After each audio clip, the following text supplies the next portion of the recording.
Assalamualaikum Bunda dan Yanda. Hari ini aku mau cerita sedikit tentang perjalanan kami memilihkan ekstrakurikuler untuk anak. Sebagai orang tua, kadang kita suka bingung mau arahkan anak kemana dulu. Tapi akhirnya aku pilih satu jalan yang menurutku paling aman, paling lembut, dan paling membentuk karakter, yaitu kaligrafi. Kenapa kaligrafi? Karena di usia anak yang masih muda terbawa suasana. Kaligrafi itu seperti latihan kecil untuk melatih hati.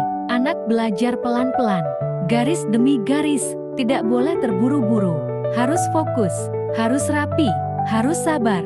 Di situ aku lihat ada proses yang diam-diam membangun dirinya dari dalam. Kaligrafi itu bukan sekadar tulisan indah, itu latihan mengatur emosi, latihan menggenggam keindahan, latihan menerima kalau garis pertama gagal, tapi boleh dicoba lagi. Dan di saat aku memilih kaligrafi, aku sadar, sebenarnya anakku tidak berjalan sendiri. Ayahnya, dulu waktu kecil juga punya bakat seni. Tangannya luwes, imajinasinya hidup, dan dia punya ketenangan yang cuma muncul ketika memegang pensil atau kuas. Walaupun sekarang kesibukan kadang bikin bakat itu tenggelam, tapi ternyata Allah punya cara halus untuk menghidupkan itu lagi. Waktu anak mulai belajar kaligrafi, ayahnya pelan-pelan ikut terlibat. Awalnya cuma lihat, lalu duduk di samping, lalu tanpa sadar ikut mengarahkan. Dan tiba-tiba, ayahnya seperti menemukan kembali dirinya yang dulu. Kemampuan seni yang sempat tertidur itu bangun lagi untuk menemani anaknya belajar. Ada momen yang bikin aku diam sejenak.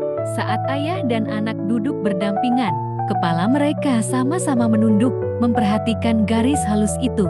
Anak tersenyum ketika garisnya benar. Ayah ikut tersenyum, tapi lebih hangat seperti ada kebanggaan kecil yang tidak sempat diucapkan.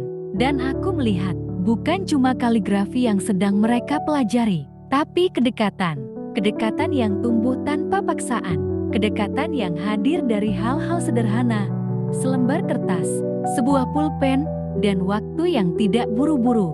Kadang orang tua mencari cara besar untuk dekat dengan anak, padahal seringnya cukup duduk di sampingnya, menemani prosesnya, dan membiarkan cinta itu mengalir pelan-pelan.